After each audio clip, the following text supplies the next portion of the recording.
Hello and welcome. You are listening to the Gay with God podcast, a safe place for us to share our stories and support one another. How long did we know? What challenges did we face? Did we lose our faith? When did we find our way back home? Or are we still searching? The stories you hear on this podcast will melt your heart and strengthen your belief that in God, all things are possible, and you can be authentically gay with the God of your understanding. I am your host, Midge Noble, and I am very honored that you are here. Hi, everybody, and welcome back to the Gay with God podcast. I am your host, Midge Noble, and today we have a return guest, Tina Wood, who was with me last week, where we got to know a little bit about her coming out and faith journey and a sneak little snippet on the 1946 documentary.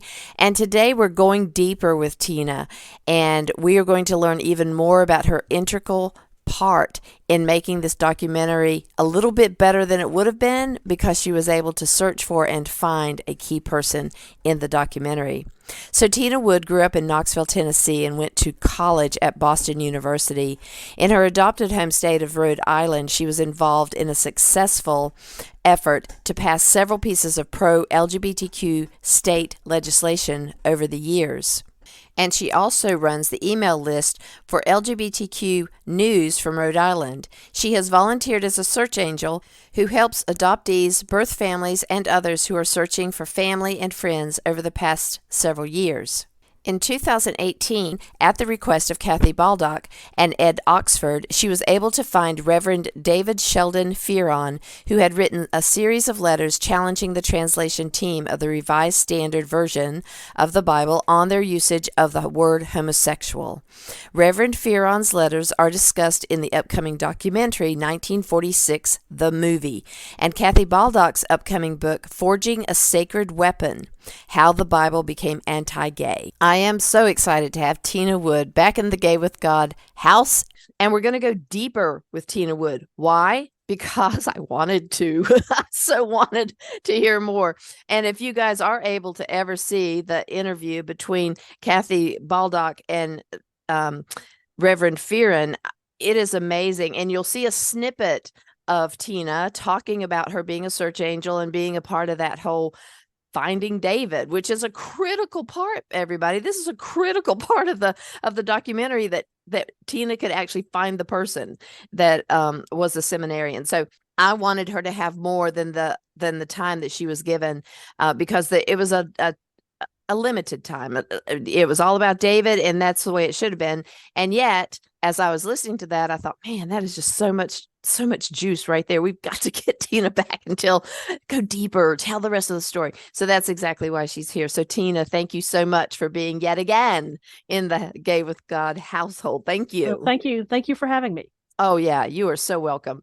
So what I'd like to do, I know that some people may not have heard your podcast from last week, and even if they did, we did a really nice overview just of you as a person and your faith journey, and honoring that story and where you landed spiritually. And we talked a little bit about the 1946 and a little bit about search angels. But for those who haven't heard it yet, I'd like us to just pretend that we didn't do that for right now. Okay. And for those of you who haven't seen the segment, Meet Tina Wood, please go back and listen to that, because she's worth listening to just anyway. And then today we'll just go a little bit deeper into the 1946 movie. So I guess my first question might be, how did you even become aware of this documentary movie?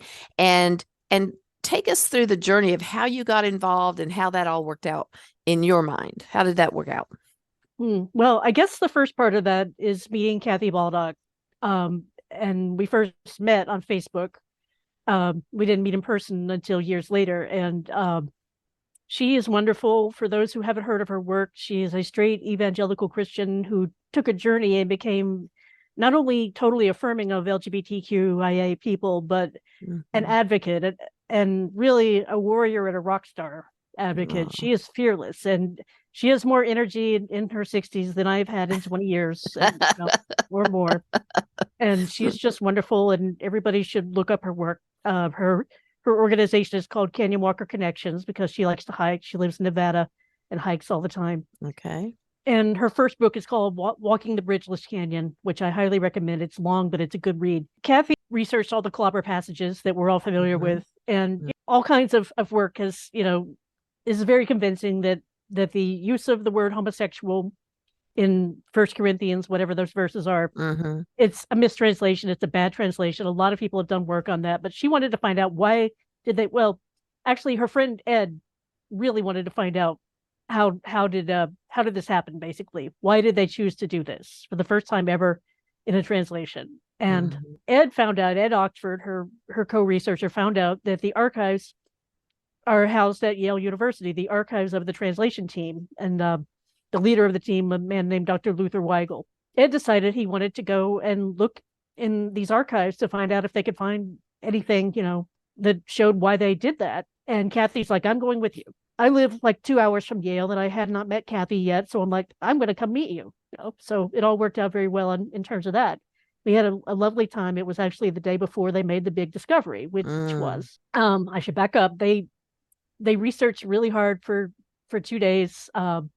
There were so many papers. This man saved everything. There was like grocery lists. I mean, all sorts of things. There was, correspondence about, oh, congratulations on your new baby, all sorts of stuff. I mean, and nobody had looked through it. Like there was rusted paper clips and that kind of thing. So you could tell papers had bled into the one below them. And there was also a bunch of reels of microfilm. Wow. And so on the third day, as it were, they found what they were looking for on the microfilm, which was a series of letters that were written in 1959 from a seminarian from Canada. And he basically said, I'm writing to, tell you that this was a bad translation and it's really going to hurt gay people and gay Christians who would die for their faith, And at first, Dr. Weigel wrote back and basically said, well, this is why we did it, just kind of dismissed what he said, even though it was a very detailed letter. And, I think Kathy said 3 pages, single space with an appendix of 2 pages. So, wow.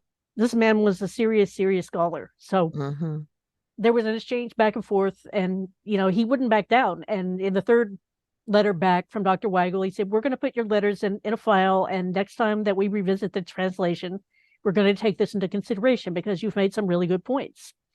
And in fact, they did. In the next translation, they changed it to sexual perverts, which is a little more neutral. He had suggested some other language, but language also shifts over the years. There's that. So Kathy and Ed found these letters, and they were so incredibly moved. You'll see the moment in the documentary because they took someone with them to film in case they did find great. Something. Oh, yes. Cool. Yes. Cool. So you will see that moment of them being, oh my God, wow, this is amazing. And so the word sexual pervert, even though it's offensive, because we know that they were moving from homosexual to sexual pervert. So there was still that little twitch that you feel when you get called that. But what you're saying is, I think, is that all people can be sexual perverts. Right. And it's not gay specific. It is just anybody who engages in sexual perversion in some form or fashion. And I think we mentioned this last time that statistically gay people are not the pedophiles. I'm not saying there's not any, but I'm saying that by large, if you look at the statistics, it's the straight white married males who are sexual perverts in the way of pedophilia. So I can see why that would have been a little bit better, because then it was more inclusive to include any gender, any sexuality. However, still not where we'd like it to be. Right. But that's for another day. Right. So Kathy, when I visited with them when they were researching at Yale, we had a really nice conversation, and I told her about my work as a search angel, which that's a generic term for people who help adoptees and birth families who are searching and other people who are searching. Told her, not to brag, but I'm actually pretty good at it. I mean, I'm not the best in the world, but we all do different things. And so she knew I knew how to do this. She and Ed asked me after a while, after they got the letter and told people briefly about it, hiding some of the details because she really wanted to protect the author, should we find him. She's like, can you find this man? And I said, okay, Kathy, I will try, because Canada is really hard to search in. In the US, there are these databases that we use that are great, but in Canada, they really protect their citizens' privacy a lot more than we do. It's, both a legal and a cultural thing. So all she had was the name that he used in the letter, which was David Sheldon. And for a long time, she didn't even publicize that part of the name because she was trying to protect him. He had a P.O. box in Lennoxville, Quebec, which is just this small town. And I'm like, well, okay, there's no street address. There's a name. Let me see what I can do. Oh, it took such a long time because we did not know at the beginning that Sheldon was actually his middle name. He disguised his name when he wrote the letters because he was a seminarian and he didn't want anyone to find out he was gay. So, because he might have lost his chance to be a minister if that had happened. It was his mother's P.O. box back in his hometown. He was actually, when he wrote the letters, he was in seminary in Montreal as a freshman. Okay. And, I'm sure she forwarded the letters from the P.O. box. I started digging in the most obvious place for me to dig is that there's a university in Lennoxville called Bishop's University in Canada. So the first thing I did was I wrote to them and I said, hey, I'm researching the person who wrote this letter in some archives in Yale University. I always mentioned Yale when I inquired with librarians and whatnot, because it sounds important, because it is. Yeah. So I said, and the name that I have is David Sheldon from Lennoxville, Quebec. And did you ever have a student of this name? I'm trying to find him. And the librarian wrote back pretty quickly and said, no, I'm sorry, we never had a student of that name. And I'm like, man, that was my best lead. What am I going to do now? I'm like, okay, I gotta widen the search. So I did a lot of Googling, looking for a minister of that name. There was somebody that Kathy and I both found who turned out not to be the right person. And so I'm like, okay, is there anybody else? Is there this? And I have a friend who lived in Montreal for several years and then moved back to Rhode Island. I asked him, did he know any gay librarians or anybody who might have lived near that small town in Quebec, and he didn't. It was like, okay, I don't know what to do. So there's another university that's close to there, that's a French speaking university, and I wrote to them, and I don't speak French. That's another issue of searching in Quebec. Yeah. There's some serious cultural and political issues around people using the French language in Quebec. That it's a very, if you can't speak it, they like that you acknowledge that you wish you could speak it and whatnot. So I wrote to that university, didn't hear back, and I did apologize at the beginning. I'm sorry, I don't speak French, but I didn't want to use Google Translate in case it wrote something really stupid, like sometimes it does. Yes. So I didn't hear back from them. I'm like, well, maybe this guy was Catholic. I kind of assumed at first that he was because seminarian and French Canada. Well, he's probably Catholic. So I think I wrote to the Catholic diocese, didn't hear back from them. I may have written to McGill University, I'm not sure, but I checked with various librarians. There were various religious archives in Quebec, and I also I looked for anybody. I do genealogy research, is how I ended up helping adoptees, and so I'm like, okay, let me see if anybody has a family tree of this family in Quebec named Sheldon. I found a big family of that name in Quebec, and somebody had a pretty good family tree on one of the sites. And I wrote to the person with the tree and said, do you have a relative of this name who might have been in seminary in the late 1950s? And I did not hear a word back.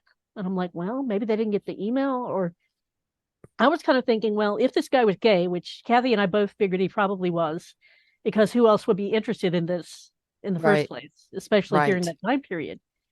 I'm like, well, maybe if this guy was gay, maybe the family disowned him and they don't want to hear anything about it. So I was very careful when I made these inquiries, and just didn't hear back from the person who owned the family tree. I found people on Facebook who had that last name who were from that area, and I wrote to several of them. And the thing about reaching out to people on Facebook, and some people don't know this, is if you're not actually connected to the person on Facebook as a Facebook friend, they usually send the message to a separate folder in your inbox in Facebook. And if you don't know where to look for that, you probably won't ever see it. Oh, wow. Yeah. And that's been a huge problem in these adoption searches, as you might imagine. People send a message and then, they never see the message. So as far as I know, none of those people ever saw my messages. And because I'm like, wow, because, you get a check mark if someone sees your message on Facebook. So I Mm-hmm. was just having the worst time with it. And I'm like, "Oh, I don't know what to do." And Kathy, of course, is like, you got to find him. And I'm like, I'm trying. I really am. I really reached out to so many different ones and they tried so hard to help me. But, Mm-hmm. it's just not there. Right. Mm-hmm. So I'm like, well, Kathy, could you show me the letters? Maybe there's some clues in it. Maybe he was really American and was up there for some reason. I don't know. So she and Ed agreed to show me part of the letter so I could see. And I'm like, well, he used all the Canadian spellings. They add an extra U sometimes Mm-hmm. in words like favorite or whatever. You know what I'm talking about. And Yep. I'm like, Yep. okay, well, he was definitely Canadian. He was consistent on spelling words that way. And the language did not sound Catholic to me. So I'm like, okay, I don't think he's Catholic. And he made it clear in the letters that this Bible would be very important in the Protestant and Reformed traditions. And I'm like, okay, then he's definitely Protestant. And I don't think he's Anglican either, because he doesn't sound like that. Mm-hmm. Because they tend to be kind of deferential to Catholic theology in some ways. And so I'm like, all right, it's probably United Church of Canada then, because like in Canada, a lot of the different Protestant denominations came together as a united church of Canada. That's why it's called that, because it united several different denominations. Okay. And I'm like, okay, well, I know somebody who is a minister in United Church of Canada who's a lesbian. Her name is Judith, and I've known her online for many, many years. I did get to meet her one time when I was up in Nova Scotia, where she lives. Judith was on vacation at the time I thought to ask her. So I'm like, when you get back, send me a message because I have a complicated question to ask you. And she did. So I'm like, okay, here's the story. And I wrote a really, really long email to her saying, I'm really out of my depth here. Most Americans don't know that much about Canada. I know a little more than most Americans about Canada, but Mm-hmm. even so, there's plenty of cultural stuff that I don't know. Mm-hmm. And I said, so I'm really at a loss here. I don't know what to do. And I'm thinking he probably is gay clergy if he's still alive, which we didn't know because, the time period that he lived, he could easily have contracted AIDS at some point. Mm-hmm. I had even, in the process of researching this, I had looked up a directory of Canadian quilt panels in case there was somebody who had that name, Ah. and there was not.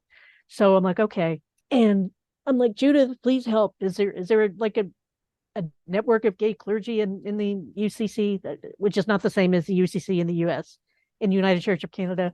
Mm-hmm. I just don't know what to do. Can you help me? And I did not know this, but Judith actually is from Quebec herself because the entire Mm-hmm. time I've known her, she has lived in Nova Scotia.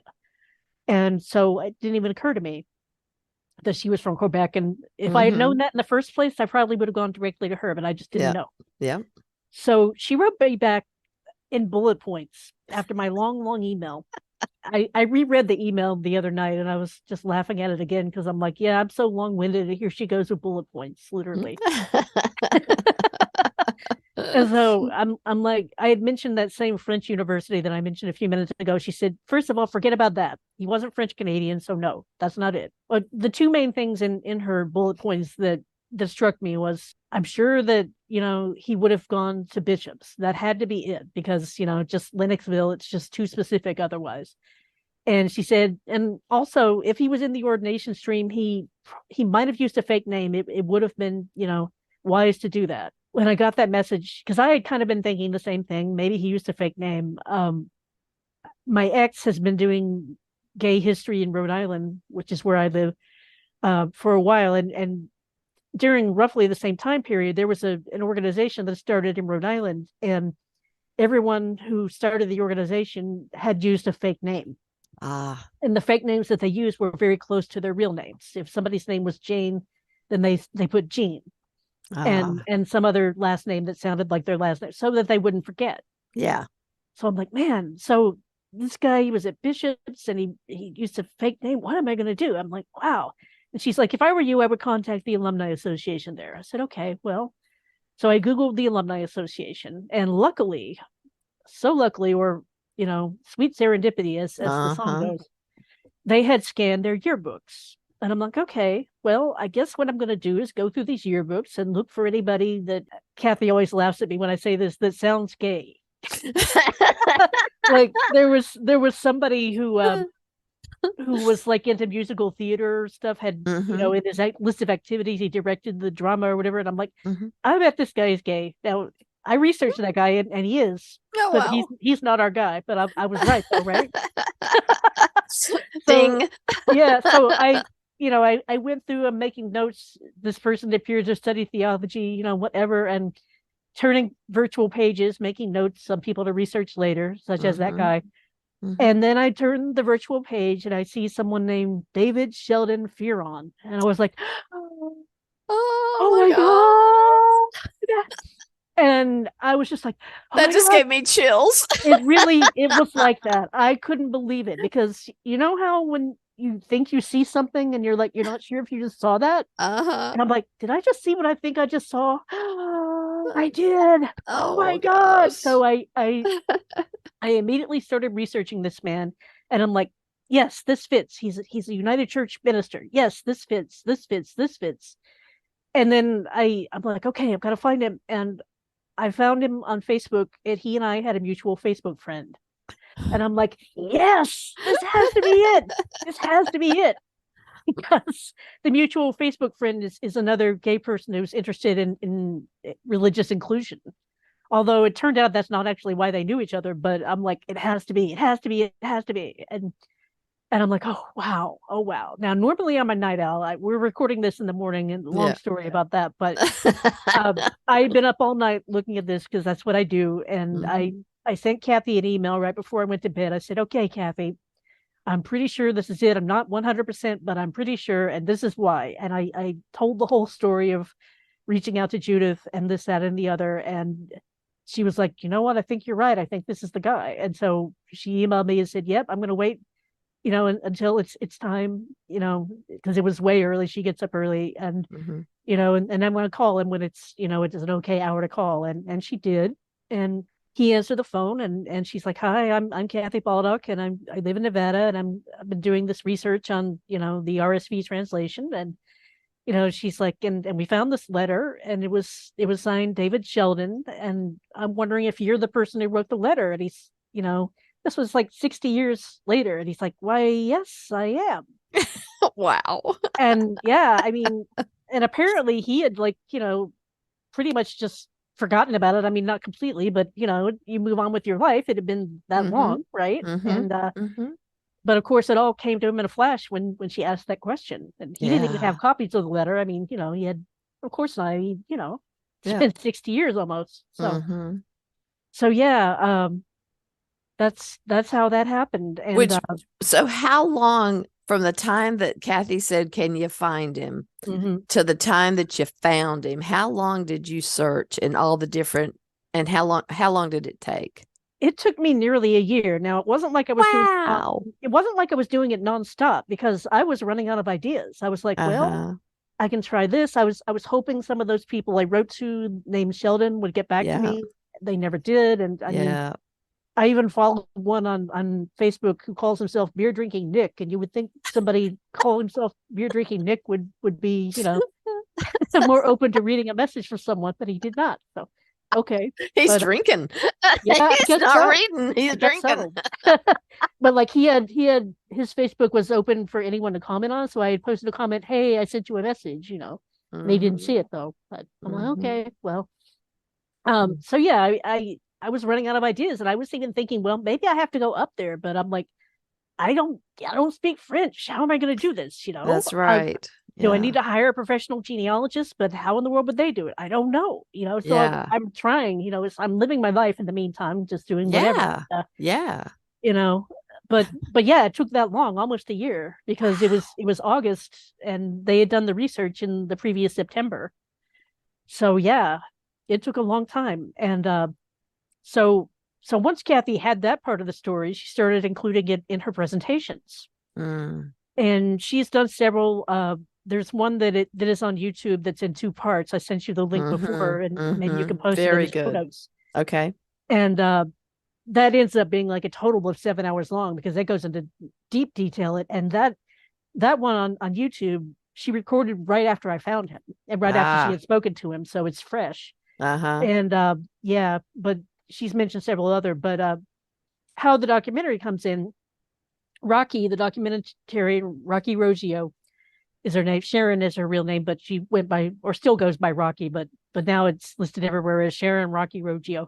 Anyway, so Rocky, her father is a non-affirming minister and he lives in New Jersey. And she was already, she works in the film industry herself in some kind of technical thing, and she was already planning to do a documentary about her relationship with her father and how they've had this tension and gone back and forth about it. And she lives in Los Angeles, and Kathy was doing a presentation there, and it happened to be the same weekend her parents were coming to visit her, and so she took them to the presentation with her. Kathy talked about finding Reverend David and the letters in this presentation, and Rocky was like, wow, I think I need to switch my documentary to being about this. And there's actually footage in the documentary of her dad getting up and questioning Kathy. Ooh, yeah, that's cool. Yeah. So she asked Kathy permission. Can I follow you around? I want to do this documentary. And after a while, Kathy agreed, and they started filming. And then the pandemic happened. So, and I think, she kind of had to take some different tacks as she worked on telling the story. And it's several stories to tell, actually, because there's the story of Kathy and how she became affirming, told briefly, because it's a very interesting story. And so Kathy has a good friend who's a lesbian, and she met her because she was going hiking and always seeing the same woman on the trail. And she's like, hey, can I walk with you? And they became friends. And she knew this woman was a lesbian, and she became such good friends with her that she started to realize, well, how could God not love this woman that I love so much, And so that's when she started to dig deep. And, it was a process of her becoming affirming. So her friend is actually in the documentary. Netto is her name. Wonderful woman. I got to meet her at the premiere. Oh, nice. And so there's Kathy's story. There's Ed's story, because he really struggled. He was really involved in church things, Campus Crusade for Christ, things like that. And he really, really struggled with the Collaborative Passages, and he wanted to find out, is this really what it says? And so he has been collecting old Bibles and Bibles in other languages and learning as much as he can. So, his story is in the movie, and then Rocky's story of her relationship with her father, and then David's story coming in, and it intersperses several clips from Kathy's interview with him in Seattle, and a lot of other original footage that Rocky and her team filmed, and it's just really, really, really good. And so so I got to meet David in 2019. It was at the conference for the Reformation Project, which is an organization that works on LGBTQIA inclusion in the conservative churches. Matthew Vines is the founder of that. He's somebody that, if people have not heard of him, he wrote God and the Gay Christian. I think that's the book he wrote. So that's his organization. And I knew that David was coming to this, and I'm like, this is probably, honestly, the only chance I'll have to meet him. And as it turned out, that was true. So I really wanted to meet him, because wow, how cool is that? Yes. And so Kathy did this 1.5-hour interview with him at the conference, and they brought me up on stage briefly to very briefly tell the story I've just told you, not so briefly. Yay, exactly the way I wanted it. And he was a lovely, lovely man, lovely, humble man, is how I told my brother when he wrote to me that day. It's definitely worth watching that interview. And just such a good man. Kathy says he's like the perfect combination of wonderful pastor and grandfather, basically. Yeah. So Rocky did several interviews and visits with him during the process, and also Kathy and Ed. And she did interview me for the doc, but it didn't really, the stuff I had to say in the interview didn't really fit with the story that she eventually told, and that's fine. Right. And he did put me in the credits, and in a very brief clip in the credits of me actually on the stage in Seattle making people laugh. How to describe something. But I'm fine with that, because it's not my story to tell. It's these folks' story, and that's totally fine. Yeah. There's been the documentary. I don't know anything about how films work. Okay, so but apparently, if you put out an independent film, which is what this is, you really have to go through a whole process of going through the film festival circuit. And so Mm-hmm. that's what she's been doing since last year. The first one was in New York City. So I went to that. Then there was Palm Springs next, and it's been a lot of places. And some of them allowed streaming, and some of them didn't. And some of them allowed streaming only in certain states if you live close enough to that place. And some of them allowed it everywhere, but it was like during this brief window of time. Mm-hmm. So like I have an aunt who really wants to see this documentary, and we've tried several times, but it just has not worked out because they couldn't get it to work on our computer, or her grandson said, "Okay, yes, I'll download the movie now, and then you can watch it." But that's not how it worked. You had to actually stream it during that time period. Stuff like Oh, so she still has not got to see it, but yeah. hopefully very soon. Yeah. And at this point in the process, they are actually currently showing it in theaters in 3 cities: Los Angeles, New York, and London, as like, and for I think a week in each place. So that's currently happening right now as we speak. And hopefully, if that's successful, they'll be able to run it some more in theaters and other places. And then after that, it will somehow be streamed. Either one of the major streaming platforms will pick it up, or they will probably figure out some independent way to stream it, which I don't have the details about that. So, Mm-hmm. I Yeah. just don't know. And I'm sure Yeah. that'll be announced as soon as they do know. Anybody Sure. that wants the latest news should sign up for their newsletter. Yeah, I That did. good, good. They'll send that out. 1946themovie.com. I'm sure it'll be in the show notes. And Mm-hmm. yeah, so they're working on getting that done. And it's taken a lot of money. Rocky has invested basically her whole life savings in it, and Mm. people have been making donations, of course. And yeah, it's a lot. And I wish the process had been simpler, because like people always, every time they post on social media, especially TikTok where they post a lot, people are like, when is this coming out? I'm trying to find this. When can I stream this? Mm-hmm. And it's just like, we don't know yet. We don't know. Yeah, the buzz is definitely out there, but I still find people when I talk about it, they're like, Hmm. "What is that? What are you Right, talking about?" right. Um, at our local brewery, our brewery is just so community Mm. oriented and just absolutely awesome. And we have a place called Rhino Leap Productions where they do films and theater and everything. So they combined their resources, and the brewery started hosting Rhino Leap to come in once a month, and we do open mic, and people Mhm. tell their stories, and they wanted to build community and get people to hear each other's stories and build more community. And so of course I signed up because that's just a perfect place for me to be able to talk Yeah. about being gay with God and my journey. And I was just writing the memoir, and I thought, well, bing, I'm in. So I've been doing it every month. And every time I tell a story, somebody will come up afterwards and say something, but it hasn't always been necessarily about being gay, but most of it is because those are my stories. But Mhm.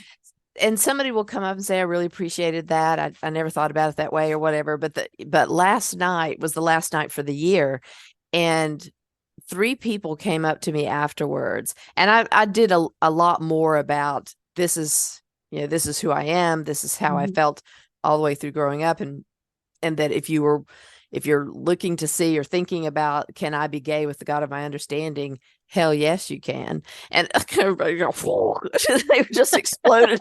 But amongst some of the pinched lips, and I did say too, I said, people think that we don't need help. And I said, but if you call yourself an ally, but we never see you in a march, or we never hear you speaking ally words in Mhm. support of us, then that's not helpful. I said, my dream would be for you to be my ally and go back to your conservative church, and please invite me and I will come, and I want you to stand up and tell your church Yeah. that you believe that homosexuality is not a sin. I said, just Mhm. please invite me and I'll show up. Mhm. But the three people that came up to me last night, one said that he needed that and he was in tears Oh. and hugged me forever, and then like did a quick exit. I gave him a card so that he could call me if Good. he needed support. And then another lady had done a story too, and she talked about how she went through the purity culture, and she was like going into all these camps and stuff. And she came up after and she said, you and I need to connect, and I need to know more about how you found a church that you could go to. So we were able to talk. And then another the guy came up and said, I'm not gay. I hope I can have a seat. And I was yeah, well, you can have a seat. and, and he said, I'm just looking for places that I can be an ally, and what can I do? And so it was just so cool. And I've mentioned the movie, the documentary and those in different things, and people are coming up and like, what is that? What is that? And I'm like, I know it's been around, and yet it's like it fleets through. And that's why I'm giving so much time to it on the podcast, is that I want it to be in my corner of the world. I want as many people to hear about it as they can, because not only do I want everyone to see it, but I also want all of you guys that had a piece of this. I mean, you deserve to have this story out there in big numbers, and you deserve to get the credit that all of you deserve for putting it all together. Yeah. And that's why I wanted to go deeper with you today, Tina, because they could have told this story without finding, Reverend David, but it would not have been as good. And it would not have been as prevalent. I mean, that was the piece that made it all, to have that human contact, and for her to be able to interview him on that stage at the Reformation Project. That was just perfect, to see him and to get the feel of him, and to know that this is still a live person, even though by the time it comes out, that's, you and I talked about that there's always a reason why things happen the way they happen. And who knows what kind of pushback or fallout that would cause for, David. But I'm just glad that he was able to get all the standing ovations and all that. I mean, he was treated so well at that conference. He did live long enough to see that it had premiered in New York, and nice, was very successful. It was, I believe it was the most viewed documentary ever of that festival, because it streamed, and they made it available to whoever. I think it cost like $12 or something at the time, and so many people wanted to see it. They originally had limited tickets, but then they decided to make it unlimited, and so whoever happened to be paying attention or knew about it at the time was able to do that, except my aunt, who couldn't figure it out. I love her so much, but it's confusing. Yep. Not her fault. No. It's all about the age that you were downloaded into, and we were not downloaded. Right. I'm 64, and we did not have technology. Yeah. Well, my siblings, who are roughly my age, a little older and younger, they had trouble figuring it out too. So they did eventually, but anyway, So David lived to know that happened, and then he died right before the second showing, which was in Palm Springs. And Kathy and Rocky and Ed were all there, so they got the news while they were there together. And I really think that he probably wanted them to be there to be able to support each other. In fact, they're not even sure when he died, because people didn't hear from him for a few days, and so someone did a wellness check and found him. But he was at his kitchen table, slumped over. There was beer in his glass, and the TV was on. So probably he was watching the news, and and Kathy wrote a very detailed obituary for him that ran in the Los Angeles Blade, and definitely worth reading. Just she had a friend who worked for the paper, and they gave her the space to do that. So I know that really helped her with her grief too. Oh yeah. So you should put that in the show notes also, so people can see that. So I'm, when it happened, when I found David and that moment happened, I felt like everything in my life had been leading up to this moment. That's really what it felt like, because if I hadn't moved back to Knoxville after college, I wouldn't have gone to the MCC church and gotten more interested in what this says. The Bible says in the clobber verses, and they don't really mean that, and so on. And then if I hadn't moved to Rhode Island, then I wouldn't have met the adoptee that I met, who got me into being a search angel, and just all these things. And even Judith, I met her on an email list for gay Christians that has been around since the 1990s. And I wouldn't have met her, and I wouldn't have had anyone to ask all this stuff. And then Kathy, of course. If I had not friended Kathy on Facebook after seeing something about her from another page. Mhm. At the time, what she was doing at the time, there was this group, Truth Wins Out, that fights against the so-called ex-gay movement, and I was Mhm. following that. And Kathy was in a contest to win free T-shirts, and for her ministry at the time. And what she was doing was she was going to Pride wearing a T-shirt that says "Hurt by Church, get a straight apology here." And basically listening to people's Nice. stories and apologizing to them on behalf of Christians. Yes. Oh, And wow. I'm like, I love her. I have to be friends with her. So I Yeah. sent a friend request, and we did have some mutual friends at that point. So she accepted it, and then it went from there. And Wow. I'm in the acknowledgments of her first book because it was very funny what she wrote. Myself and a few other people, she's like, I threatened to unfriend them because they kept sending me, "Oh, Kathy, you have to see this." I was trying to write the book. So he actually does detail my part of this in her upcoming book, which I think originally she had kind of a different focus, but then when they found the letters and found David, that's what the focus of the book became about, with all the historical context Mhm. that is in her presentation. So Mhm. there will be a section about me and how I found David. So Oh, nice. yeah, Nice. yeah. Well, well done. Well Thank you. done, Miss Tina. Well Thank you. done. I just think there was a book that I read a bazillion trillion years ago called The Celestine Prophecy. Mm-hmm. And in that book, it talked about that there are no coincidences, and that when you are open to being on a divine path, basically, that people show up when they're supposed to show up. They leave when either of you don't need each other anymore. And so that the goodbyes that we go through are really sacred shifts, and Mm-hmm. that they're not really goodbyes as much as whatever we needed to learn from each other or one to the other, that time is over. And Mm-hmm. I think it was I can't remember who he was. He was a spiritual leader, and he said one time he was never married to his wife, but they had been together forever and forever and forever. And he said, "Well, we have a sacred pact Mm-hmm. that as long as we are spiritually in alignment, and that we're still having fun, we Mm-hmm. will always be together. And when we're not in spiritual alignment or having fun, we will lovingly walk away from one Mm-hmm. another."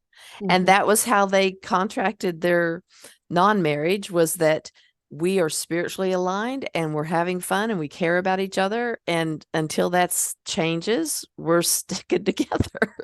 And I Mm-hmm. thought that was a beautiful way to say that, because, we're all here for someone, and someone's here for us, and we never know how long or short that might be. It might be a lifetime, and it might be a day. And every person that connected with you and you connected with them on behalf of this documentary, that was those windows of opportunity that were not coincidences, but I think it was divinely set out for how that could come together. Mm-hmm. It seems like it. Yeah. Yeah. Yeah. That's a beautiful story. And you're a beautiful soul. Oh, thank you. You really are. And it's hard to make those connections sometimes on Zoom, because, it's weird. But I can feel that from you, even across the Zoom. Thank you. You're very genuine, and you're very compassionate, and you are fierce when it comes to search angel work, girl. Yeah. I mean, I know you had some stumps along the way and some pauses, but you're you just dig, dig, dig. You don't give up. You just come up with one more thing, one more If I possibility. give up, it really can't be done Yeah. with my Yeah. resources. Yeah. Yes. Yeah. And Yeah. that's always everything's an answer. Even no's an answer. So why wouldn't somebody need to be found, or why couldn't you? There's always a reason, because if they needed to be, they would have been. And if they don't need to be, I don't think they are. So, everything really does get the answer that it needs to have. Although we don't like the no's. I don't like no's. Well, I appreciate you very much. I'm sure that we'll find another reason to talk. I don't know what it will be, but we'll come up with something. Sure. But I do appreciate you, and Well, thank you. you are very welcome. As we end today, is there anything else that I haven't asked you or that we haven't talked about that you think is important to bring up about this documentary or anything that's relevant to today's discussion? Just, I encourage people to follow them on social media and subscribe to the newsletter. They seem to be the most active on TikTok. So, and also Instagram, Facebook, not as much, but they're, you should definitely follow them on there. And to get the very latest news, subscribe to their email newsletter, because that's when they send it out. Whatever's the newest. And yeah, follow Kathy. She's terrific too. And her book will hopefully be coming out early in the coming year. She's been working on it. Her mom died, so that obviously derailed her for a while. And then she got COVID at some point too. So, just the pandemic has messed a lot of things up, as we know, but she's doing great work. And yeah, just follow them. And, there's a lot of other good resources out there. There's other documentaries, not specifically about the translation thing, but there's one called For the Bible Tells Me So. Maybe that one, I don't know. I think one of the people who was involved in making that documentary also helped some with Rocky's documentary. Okay. So yeah, there's a lot of good stuff out there, and educate yourself, and it'll help. You'll feel better. Yeah. I had done an episode on the documentary God and Gays a while back, and Kim Clark helped do that one, and then she's the one that wrote the foreword of my book, because we became connected, and then I found out that she was actually a publisher purpose author. So no coincidence. So so I found her and had her on the podcast and did the documentary that she had done years and years and years ago. And so this is just awesome. It's a gift of love for everybody that gets into this work and that wants to spread the good news and continue to open doors instead of close them for people who want a relationship with the God of their understanding. So thank you. Thank you. Thank you. Thank you. And you're welcome. So everybody, thank you for listening and subscribing and sharing. We are so excited here at the Gay with God household that, we are getting good numbers. We really, really are. And we're not just local. We are across the world. We have people in really weird countries following us. And I don't always know how that happens, but I'm so excited to see people. Yeah, I was really excited to see Florida and Texas coming on. It's like, yes, I'm here for you. I'm here for you. But we're global, and I'm really happy about that. And I'm happy that you guys are making that happen. So I appreciate it. Check out our Facebook group, Gay with God, where we do a monthly Zoom group entitled My Faith Journey. And this month we're going to be actually doing some Advent work, and we're going to talk about some of the meditations that Richard Rohr did in his cool little meditation book for Advent. And I have started the book club for Gay with God. We had our first little book club meeting last week, and it went really well. And so we're going to be doing that first group and close them out. And then if you want to be a part of the Gay with God book club and have me actually host it with you so that you can ask me questions as we go through the chapters, or ask me all the stuff that's happening new with family relations and all that, get the book. You can get the book at gaywithgod.com, and I will sign the copy and mail it to you. So you can also get it on Amazon and bookshop.org and all sorts of other places. So get the book, read the book, so you'll know what to ask me. And as always, if you are listening to this podcast and are questioning whether you can be gay and be in a relationship with the God of your understanding, if you identify as LGBTQIA+, or not even sure if you're gay, God has always been within you. Even when you didn't know it, you have always been gay with God. Thank you, everybody. Stay tuned to see how you can join the Gay with God community. And as always, you are loved. I want to invite you to become a part of the Gay with God community. How can you do that? Stay connected by messaging me your thoughts and comments in the comment section under the downloads of the show on the Gay with God show page. Subscribe to this podcast wherever you listen, and share so we can increase our community outreach and be a light to those who are struggling to claim their faith. Consider being a sponsor so I can highlight your service in our community.